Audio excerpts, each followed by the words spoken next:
Que a graça e a paz do nosso Senhor e Salvador Jesus Cristo esteja conosco em mais esse maravilhoso dia, em mais esse devocional onde nós abrimos a boca para testemunhar. Afinal de contas, você sente vontade de testemunhar, contar a sua história, aquilo que Deus fez com você, mas ao mesmo tempo você sente vergonha de falar. Você se sente com vergonha, com medo. Você sente que vai ficar um pouco exposto para a sociedade, para as pessoas que você ama, para pessoas que você conhece, e exposto ao que elas podem falar de você, sobre aquilo que você vai revelar, sobre quem você era, as falhas que você cometeu, e isso te dá medo, e isso te enrijece ao ponto de você não abrir a boca, não contar o seu testemunho. Você sente que o seu testemunho vai envergonhar a vida de uma outra pessoa que você ama. Você sente que as pessoas da sua família vão passar vergonha por esse testemunho, de repente um irmão, uma irmã, seu pai, a sua mãe. Será que a vergonha maior vai ser deles? Ou será que é a sua vergonha que está te impedindo de abrir a boca e falar? Você quer ter coragem para testemunhar, mas não sabe por onde começar, não sabe como fazer, como falar, quais palavras usar? Existe alguma implicação para o cristão que não testemunha, que não conta para os outros cristãos, outras pessoas, aquilo que Deus tem feito para você? Existe alguma implicação, algum problema, algum empecilho, algum castigo? Existe alguma coisa que, que culmine em uma punição ou alguma coisa nesse sentido para aquela pessoa que não abre a boca e fala sobre aquelas coisas boas que Deus tem feito na sua vida? Você é obrigado a testemunhar? Deus te obriga a testemunhar? E por onde começar? Por onde que nós devemos testemunhar? Para quem nós devemos testemunhar? Nós devemos escolher para quem testemunhar? Ou a gente deve abrir a boca para toda e qualquer pessoa? São muitas dúvidas, né? Se você puder, então vamos deixar que o Espírito Santo trate sobre essas questões para você, conosco, porque isso, ah, isso faz parte do ID. Isso faz parte do ID. Se você puder, curva sua cabeça e vamos deixar que o Espírito Santo fale conosco nessa maravilhosa oração, em unidade, aqui com os meus irmãos, minhas irmãs ao vivo. Bondoso Deus, amado Pai, graças te damos, Senhor, por mais esse momento de unidade aqui. Obrigado pela tua presença, obrigado pelo teu mover, obrigado pelo teu agir, pelo dia de hoje, esse dia que se inicia, que o Senhor nos dá mais uma dádiva de iniciar esse dia lendo a tua palavra. Muitos são aqueles que não têm a oportunidade para fazer a leitura da tua palavra, mas hoje nós podemos fazer essa leitura, podemos nos deleitar nela, mesmo não sendo merecedores de ler a tua palavra, não sendo merecedores da tua presença, nem do teu Espírito Santo, nem de absolutamente nada de bom que venha da tua parte, Pai. Nós não somos merecedores. Mas graças te damos pela tua bondade, pela tua misericórdia na nossa vida. Obrigado, Paizinho, porque até que o Senhor tem nos ajudado. Cuida de nós, Pai, cuida de nós em mais esse dia. Proporciona-nos, Pai, o pão do dia de hoje. Cuida de nós, Pai. Em nome do teu Filho Jesus, é o que nós oramos e é o que nós já te agradecemos. Em nome do teu Filho Jesus, e que acima de tudo seja feita a tua boa, perfeita, amável e agradável vontade. É o que nós oramos e assim já te agradecemos. Amém. Hoje nós temos dois versículos chaves. Dois. O primeiro está na carta de Paulo, que ele escreve a Filemão. claro que no capítulo 1, lá no versículo de número 6. Eu convido você fazer a abertura da sua Bíblia. Eu sempre vou orientar você a abrir a sua Bíblia e fazer a leitura por ela, para que você possa se acostumar com o vocabulário, você possa aprender a manusear a sua Bíblia, identificando onde estão os livros. Então, se você está acompanhando aí gravado, dá uma pausa agora, procura com calma o livro de Filemão. Ele é bem pequenininho, fica lá no final da Bíblia. Se você não conseguir encontrar, vai no índice, procura por lá. É importante que você folheie a sua Bíblia, você possa aprender a manuseá-la. Se você, por algum motivo, não tiver aí uma Bíblia na sua mão, a leitura está sendo compartilhada aí na tela do seu celular, do seu computador, do tablet, onde quer que você esteja assistindo esse devocional. Quem vai fazer a leitura dos 2 versículos chaves é a minha tia Jane. Tá? Então, o primeiro versículo chave está em Filemão, capítulo 1, versículo 6. Tia, a senhora pode ligar o seu microfone e fazer a leitura para nós, por favor. Amém. Nos diz assim: para que a comunicação da tua fé seja eficaz no conhecimento de todo o bem que em vós vos há por Cristo Jesus. Amém. Amém. O outro versículo chave está em Atos, no capítulo 1, no versículo de número 8. Atos 1, versículo 8. Nos diz assim: mas recebereis a virtude do Espírito Santo, que há de vir sobre vós, e ser-me-eis testemunhos, tanto em Jerusalém, como em toda a Judéia e Samaria, até os confins da terra. Glória a Deus. Glória a Deus. Obrigado, tia, por essa maravilhosa leitura da palavra do nosso Deus. Eu quero voltar aqui para Filemão. Filemão, versículo 6, capítulo 1, versículo 6. O Espírito Santo hoje, ele quer tratar com você a respeito sobre como testemunhar, como você deve contar o seu testemunho e o quanto isso é importante. Porque uma das primeiras reações de quem recebe Cristo como seu Senhor e seu Salvador é o desejo de compartilhar sobre a sua nova vida. Isso é um desejo de toda pessoa que nasce de novo, toda pessoa que recebe a Cristo. É um desejo que parte do íntimo, do seu ser, do seu coração. É você querer mostrar para as outras pessoas essa novidade, a verdade. É você querer mostrar para as pessoas, compartilhar sobre a salvação. Agora você vê, agora você enxerga, agora você ouve. Você sabe quem é Jesus, você sabe quem é a verdade. Definitivamente você teve um encontro com a verdade e aí você quer compartilhar a verdade com as pessoas que você ama.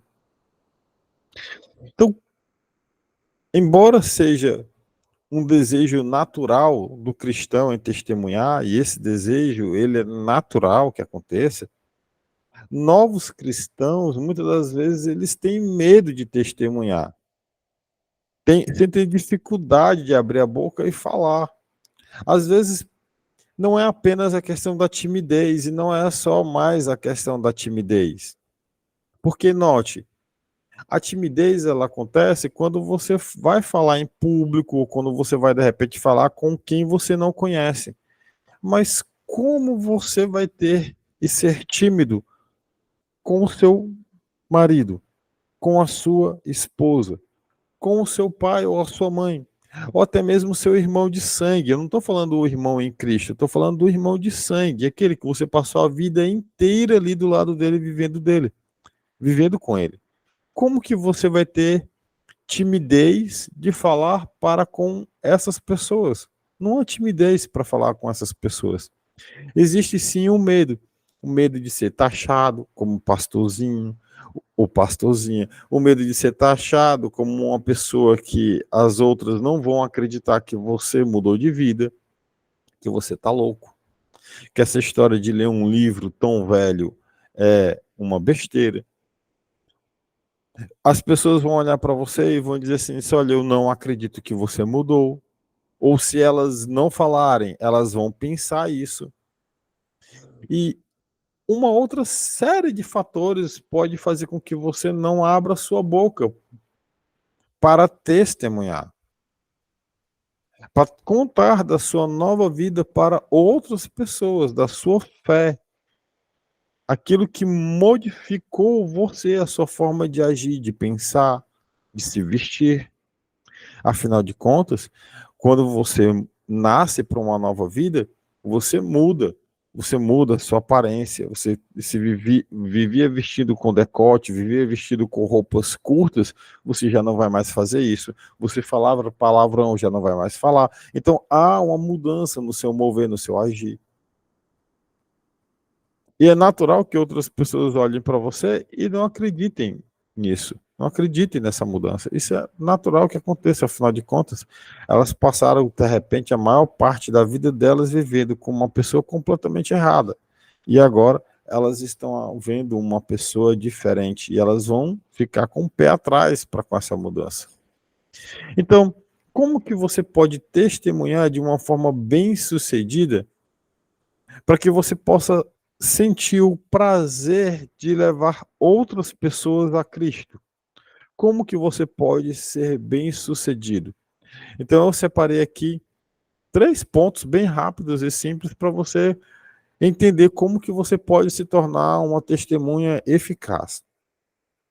Primeiro você deve entender por que o cristão ele deve compartilhar a sua fé. Por que você deve compartilhar a sua fé? Qual é o motivo? Primeiro, o que é que Cristo ele nos manda fazer em Marcos, no capítulo 16, no versículo 15? Marcos 16, 15. Quem vai fazer a leitura para nós pode ligar o microfone e responder essa pergunta. O que é que Cristo nos manda fazer em Marcos 16, 15?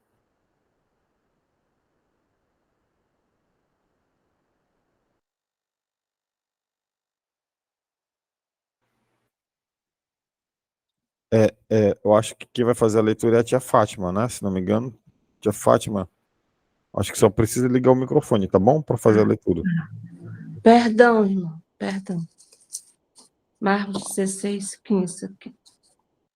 Bom dia, paz do Senhor a todos, irmãos. A palavra do Senhor diz assim: E disse-lhes: Ide por todo o mundo, pregai o evangelho a toda criatura. Quem crer e for batizado será salvo, mas quem não crer será condenado. E estes sinais seguirão aos que crerem. Em meu nome expulsarão demônios, falarão novas línguas, pegarão nas serpentes, e se beberem alguma coisa mortífera, não lhes fará dano algum. Amém, tia. Era só o 15. Era só 15. Amém. Glória a Deus, amém. E eu lendo tudinho. Glória a Deus. Aqui Marcos 16, 15, Jesus ele nos dá uma instrução bem clara. É o ide. Né? Aqui na minha versão diz vão. Na versão que a tia Fátima leu diz ide. Né? E disse-lhes, vão pelo mundo todo e pregue o evangelho a todas as pessoas. Note que isso aqui não é um pedido de favor, é uma grande comissão. Nós somos comissionados. Todo aquele que se diz ser cristão deve fazer isso. Isso é praticamente um mandamento da parte do nosso Deus. Cristo nos manda ir, sair para pregar o evangelho a toda criatura. A toda criatura. Certo. Agora que você sabe que isso daí é algo que Jesus nos instrui a fazer, é o próprio Cristo que nos comissiona a todo aquele que se diz ser cristão, vão pelo mundo todo e preguem o evangelho a todas as pessoas, sobrevém uma outra pergunta. O que é necessário fazer antes de uma pessoa pedir a Deus para ser salva? O que é necessário? Antes de uma pessoa pedir para ser salva, o que é necessário?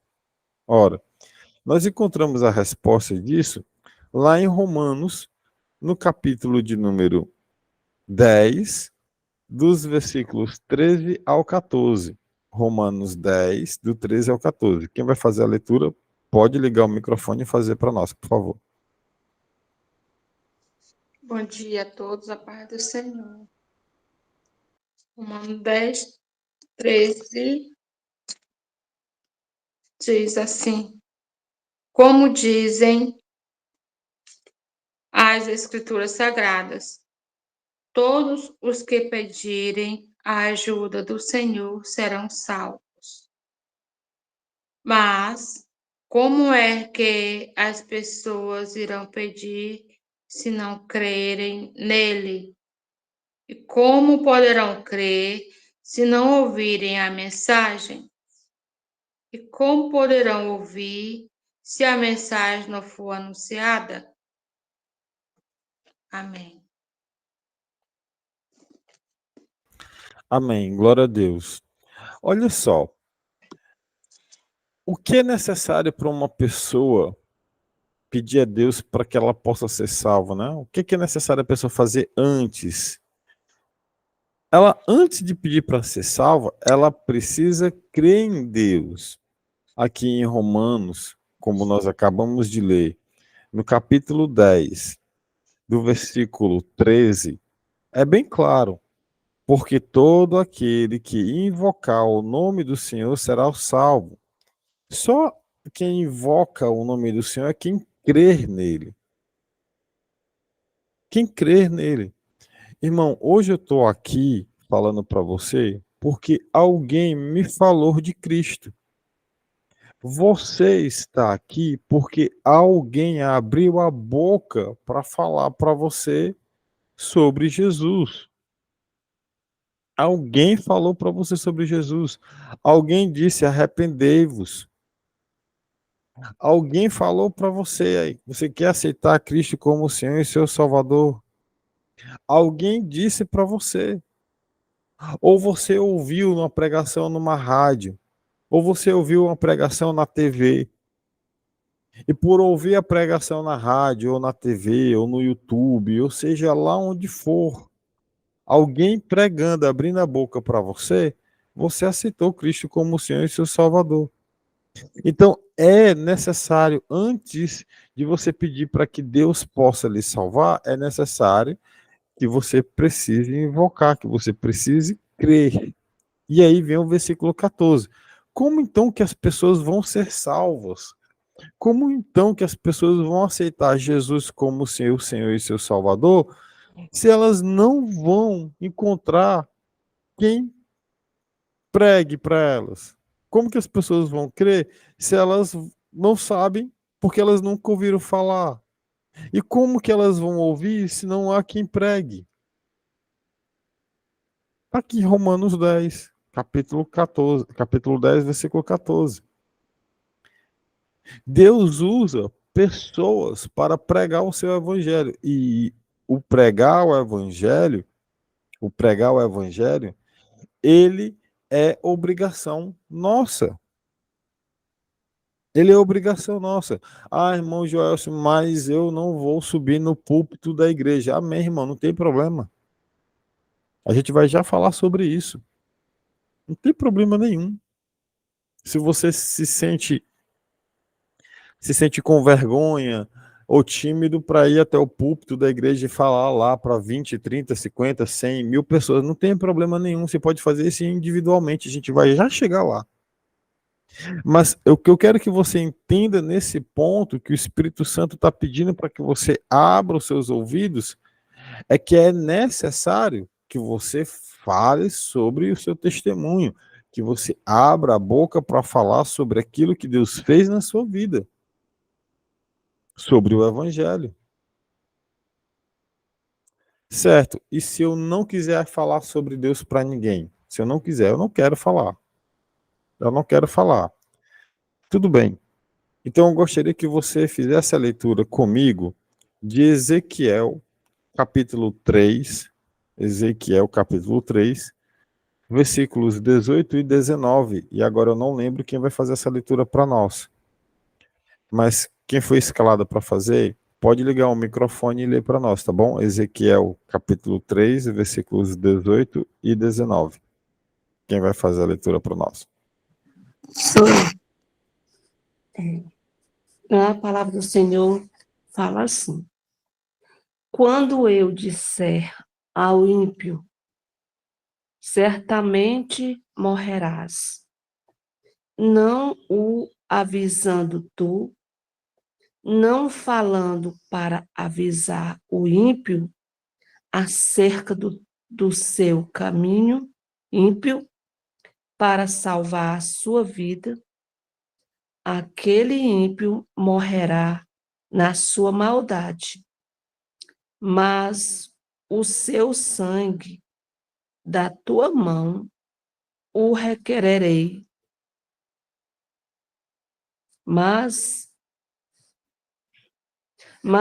se avisares o ímpio e ele não se converter da sua impiedade e do seu caminho ímpio, ele morrerá na sua maldade, mas tu livraste a tua alma. Amém. Bem, tia Fátima, obrigado pela leitura. Deus vai nos cobrar a morte do pecador para quem você não testemunhou, para quem você não falou do amor de Cristo. Aqui, Deus falando por intermédio do profeta Ezequiel, no livro do profeta, tá aqui, no livro do profeta Ezequiel, versículo 18 e 19, capítulo 3, versículo 18 e 19. É muito claro. Olha, se eu disser a um ímpio que ele vai morrer, só fulano, você está em pecado, você precisa se converter, sei que você está fazendo essa mentira aí errado, prostituição é errado, adultério é errado, isso aqui é errado, você está errado, segundo a palavra de Deus, isso aqui está errado, Deus te ama, Deus ele quer que você esteja com ele, Deus ele pediu para que eu falasse para você se converter do seu mau caminho, sair do seu mau caminho. Então é importante que você saia do seu mau caminho. Deixa eu te mostrar aqui, quero te apresentar Jesus. Vamos sentar aqui, deixa eu conversar aqui para você ver o que é que tá fazendo, tá tudo errado. Se você não advertir e nem falar para persuadi-lo, tá aqui, gente, tá escrito, ó. Ele vai morrer. Tá certo, todos morrem. Eu morro, você vai morrer, todos vão morrer. Então, o ímpio também vai morrer. De repente é um amigo seu da faculdade. De repente é uma outra pessoa aí do seu trabalho. De repente é seu filho. De repente é sua mãe, seu pai.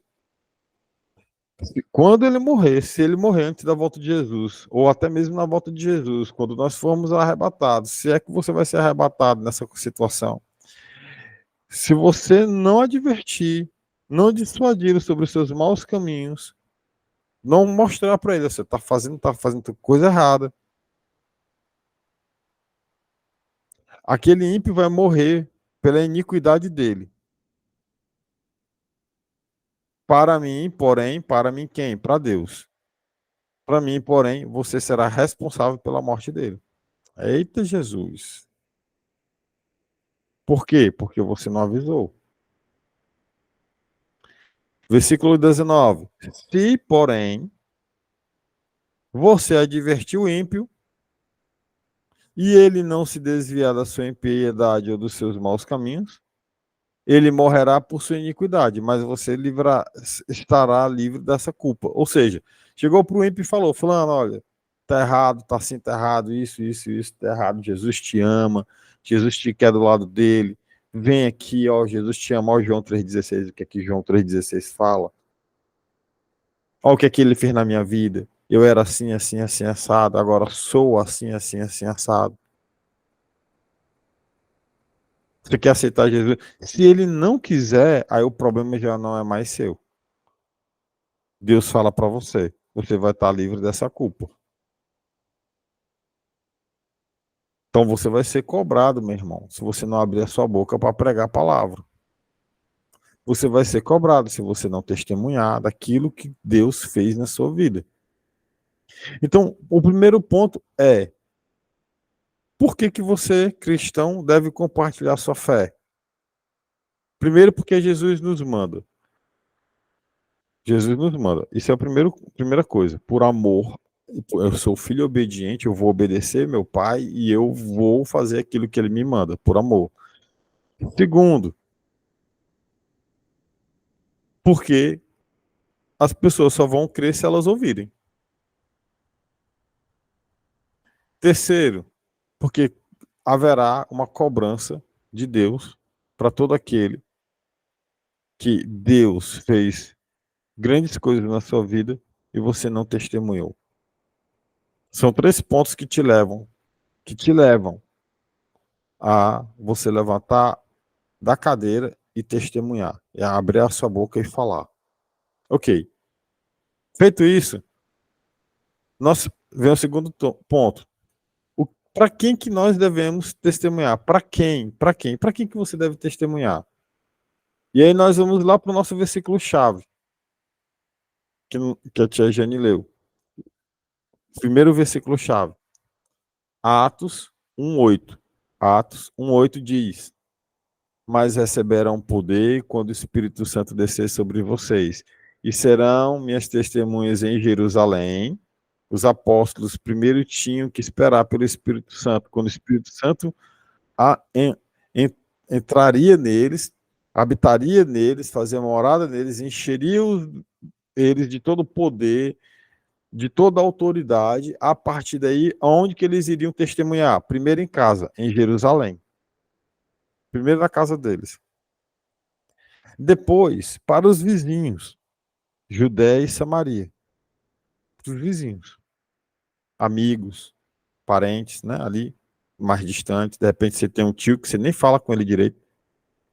Está lá na outra cidade. Enfim. Os seus vizinhos. Depois, para toda a terra. Para toda a terra. Para toda a terra. Então você começa onde? Com a sua família. Você não vai começar no púlpito da igreja. Você vai começar a falar o que Deus fez para você, com você e por você, para sua mãe, para o seu pai, para os seus irmãos, para os seus tios, para as suas tias. E de um em um. De um em um. Você não vai fazer uma reunião da família, ó, dia 25 de dezembro, quando chegar dia 25 de dezembro, eu falo. Do jeito que as coisas estão andando no mundo, a gente não chega até o dia 25 de dezembro, né? Jesus volta antes. Em nome de Jesus, eu espero que isso aconteça. Maranata, Senhor. Mas que seja lógico, vai ser feito de acordo com a vontade de Deus. Então, o que eu quero falar para você, não deixe para amanhã. Não deixe para uma reunião da família, não. Eu vou reunir todo mundo aqui para falar sobre Deus. Não. O evangelho é individual. No sentido de você também poder pregá-lo de forma individual. Não precisa fazer numa sinagoga, numa igreja, para 5.000 pessoas se converterem. 3.000 pessoas se converterem. 1.000 pessoas se converterem num estádio de futebol lotado de gente. Você não precisa pregar assim. Você pode sentar com o irmão do lado aqui na cozinha da sua casa, tomando um cafezinho e falar do amor de Cristo. Com a sua mãe, com o seu pai, com a pessoa que você ama, com um amigo, com alguém que você tem ali uma intimidade. Jerusalém primeiro, tá bom? Primeiro a sua família. Primeiro a sua família. Depois você vai indo para um número maior de pessoas, conforme o Espírito Santo te dá autoridade, te dá autonomia, te dá poder, e aí você vai indo. Ok. E quando o cristão deve compartilhar com os outros? Quando e onde, né? Quando e onde? Quando e onde? Então, primeiro, a gente entendeu por que nós entendemos por que nós devemos compartilhar a nossa fé, o nosso testemunho.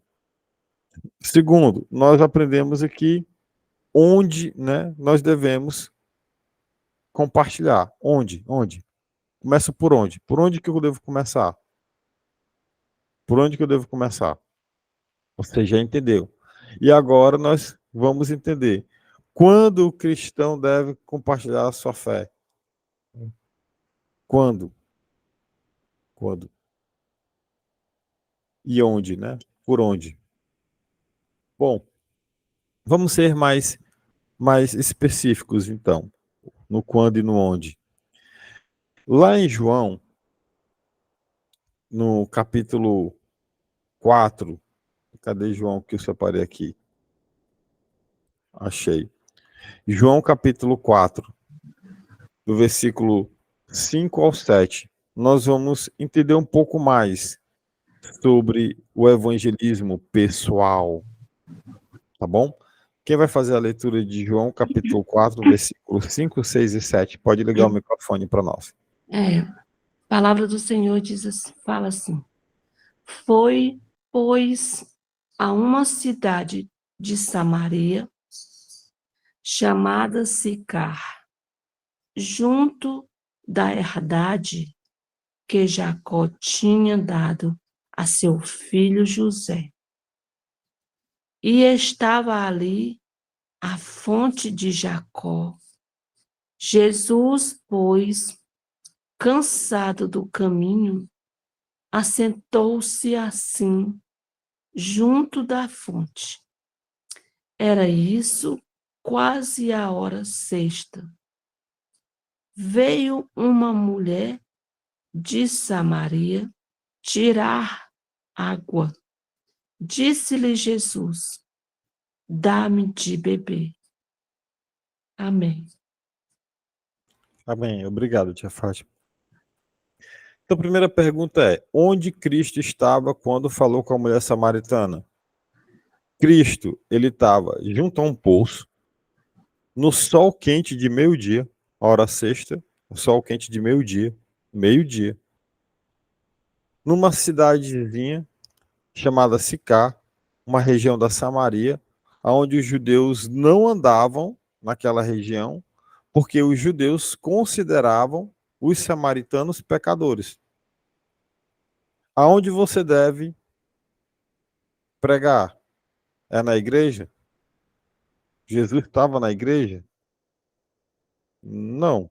Jesus aqui estava em um local onde os judeus achavam que as pessoas e consideravam as pessoas pecadoras.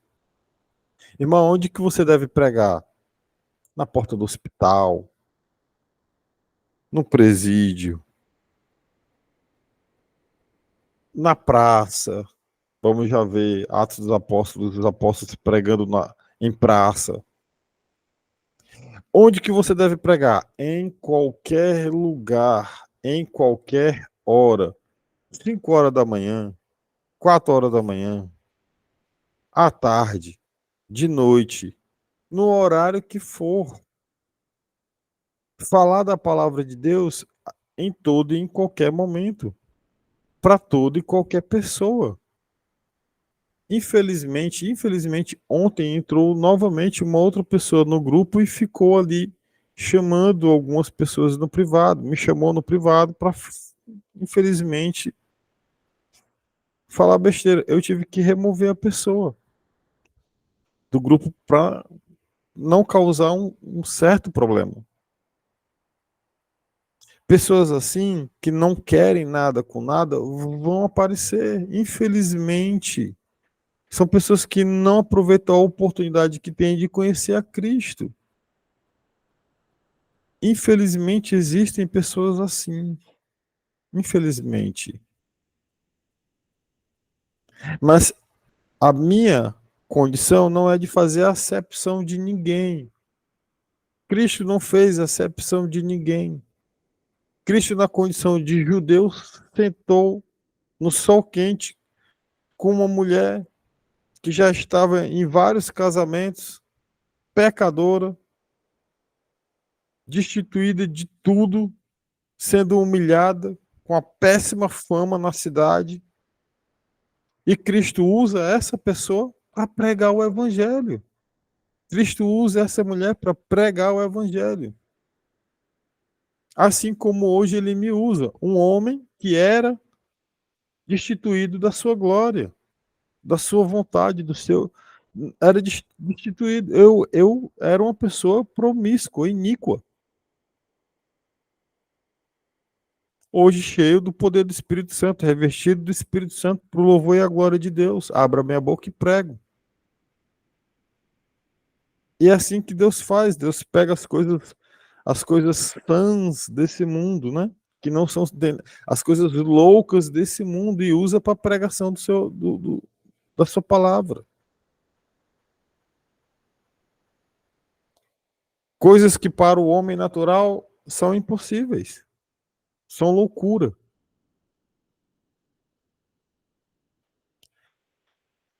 Em Atos 11, do versículo 11 até o versículo 14, olha só o que nós encontramos a respeito sobre a proclamação do Evangelho. Quem vai fazer a leitura para nós? Atos 11, do 11 ao 14. Eu. A palavra diz: justamente naquela hora, 3 homens que tinham sido mandados de Cesareia para me buscar chegaram à casa onde eu estava hospedado. E o Espírito de Deus me disse que fosse com eles, sem duvidar.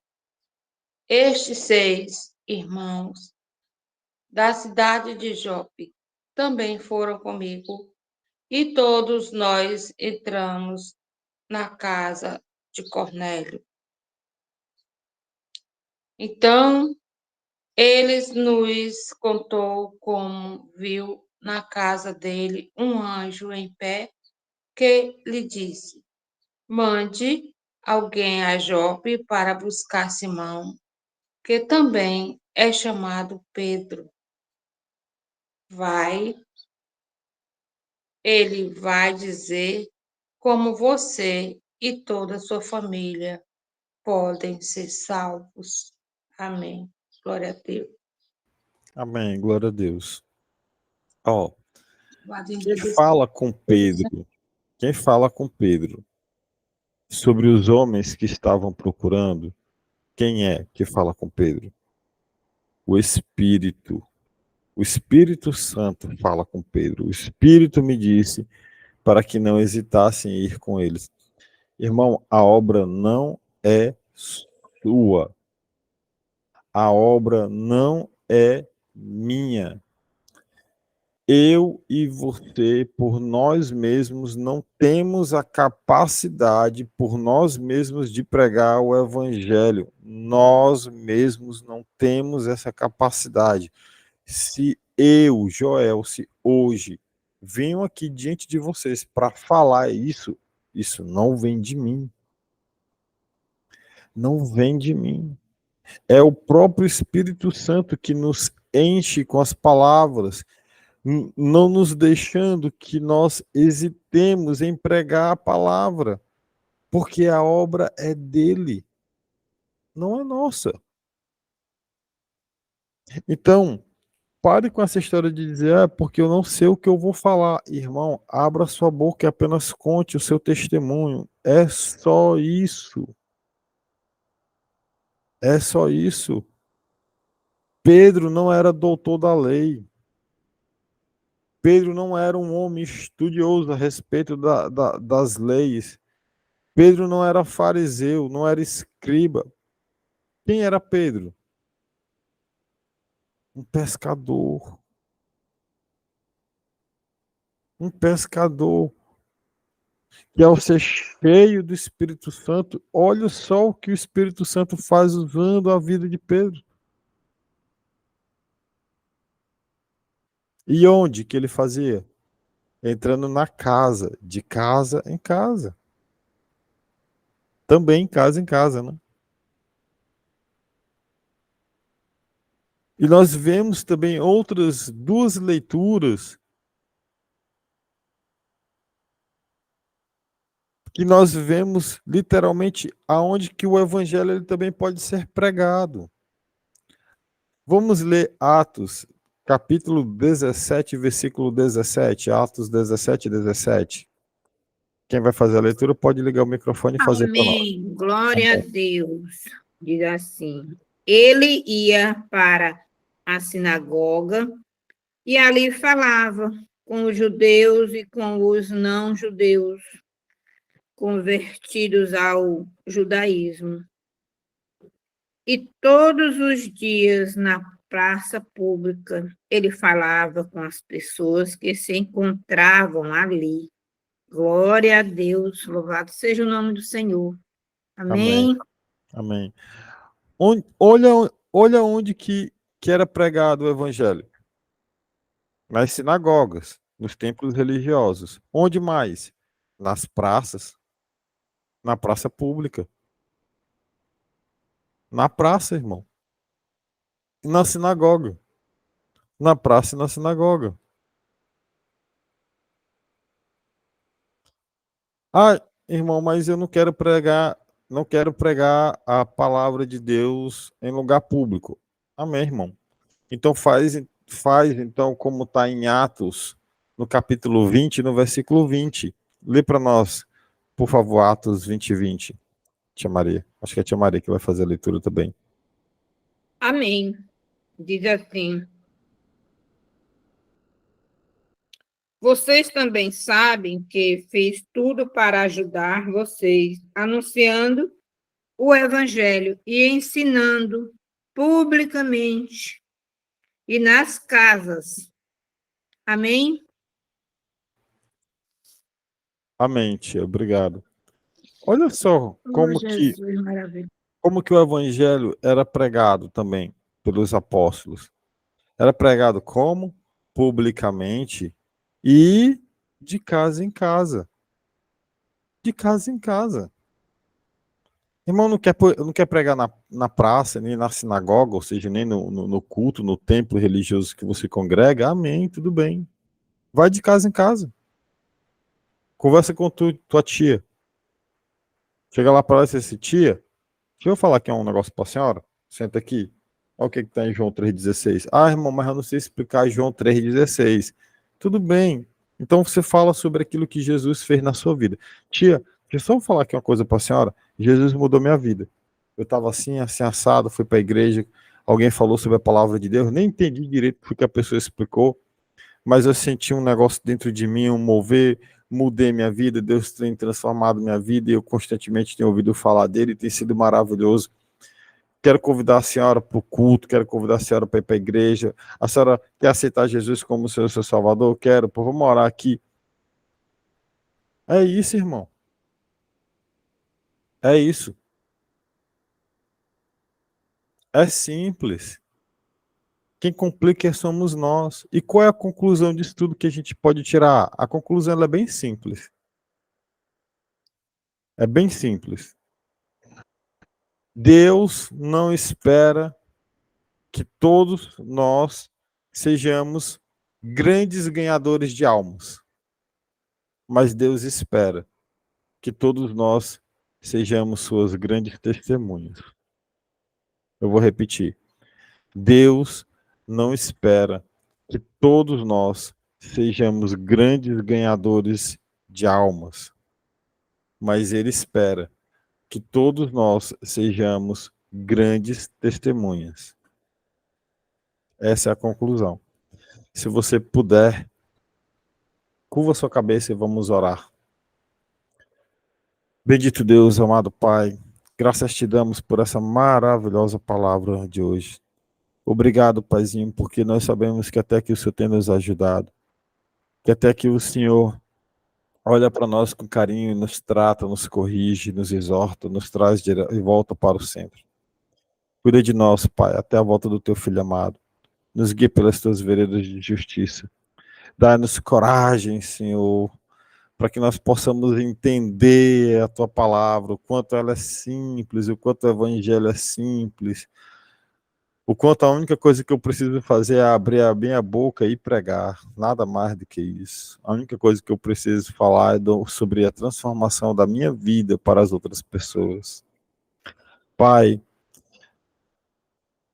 dá o discernimento para as pessoas, Pai, a inteligência, para que elas possam ser suas testemunhas vivas aqui na terra, até a volta do teu filho amado, porque os dias finais se aproximam cada vez mais. Cuida de nós, Paizinho, até a volta do teu filho Jesus. Tem piedade do teu povo que se espalha por essa terra. Muitos passam fome nesse momento, muitos não têm onde morar, muitas pessoas estão morrendo por iniquidade, muitas pessoas estão se perdendo e que ainda não ouviram falar sobre o teu evangelho, sobre a tua palavra. Leva, Pai, a tua palavra para aquelas pessoas que necessitam. Nos usa, Pai, para isso, pois sabemos que nós não somos merecedores, mas o Senhor, com a tua graça e misericórdia, nos permite essa maravilhosa oportunidade de sermos tuas testemunhas vivas. Nos guarda, Senhor, para ver o pão do dia de hoje. É o que nós oramos e te agradecemos, e que acima de tudo seja feita a tua vontade nas nossas vidas. Amém. Amém. Amém. Glória a Deus. Amém, amém.